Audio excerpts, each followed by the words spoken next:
سوال یہ ہے کہ صحیح بخاری جلد دوم کتاب تفسیر صفحہ 766 حدیث ہے کہ حضرت ابو ہریرہ رضی اللہ تعالیٰ عنہ سے روایت ہے کہ نبی کریم صلی اللہ علیہ وسلم نے فرمایا، کوئی پیدا ہونے والا بچہ ایسا نہیں مگر اس کی پیدائش کے وقت شیطان اسے چھوتا ہے، بس وہ شیطان ہی کے چھونے کے باعث چیختا چلاتا ہے، ماں سوائے حضرت مریم اور ان کے صاحبزادے حضرت عیسیٰ کے۔ اس کے بعد حضرت ابو ہریرہ نے فرمایا کہ اگر تم چاہو تو یہ آیت پڑھ لو، وَإِنِّي أُعِيذُهَا بِكَ وَذُرِّيَّتَهَا مِنَ الشَّيْطَانِ الرَّجِيمِ، تو جس کا ترجمہ ہے، اور میں اسے اور اس کی اولاد کو تیری پناہ میں دیتی ہوں روندے ہوئے شیطان سے۔ حضور مس شیطان سے کیا مراد ہے اور اس کی کیا حقیقت ہے؟ یہ جو مس شیطان یہاں ہے اس حوالے میں، اس سے مراد تو یہ ہے کہ بچہ تکلیف محسوس کرتا ہے اور تکلیف کی وجہ سے روتا ہے، اور یہی وجہ ہے رونے کی،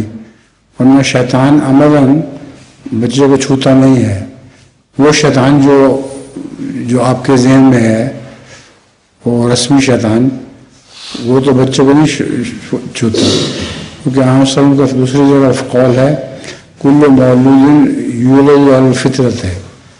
کہ ہر مولود فطرت کے اوپر پیدا ہوتا ہے، اور فطرت اللہ تعالیٰ کی فطرت ہے۔ تو اس لیے یہ وہم ہے کہ شیطان واقعتاً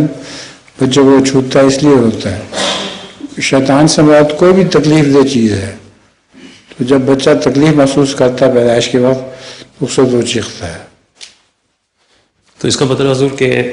حضرت مریم اور حضرت عیسیٰ علیہ السلام، میں یہ کہہ رہا ہوں، اب یہ بات جو آپ کہہ رہے ہیں یہ ناجائز ہے، ناممکن ہے کہ رسول اللہ صلی اللہ علیہ وسلم کی دفعہ تو شیطان نے چھوا ہو اور حضرت مریم کی دفعہ نہ چھوا ہو،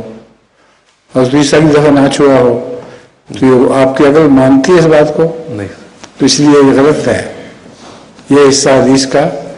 بناوٹ ہے۔ جزاک اللہ۔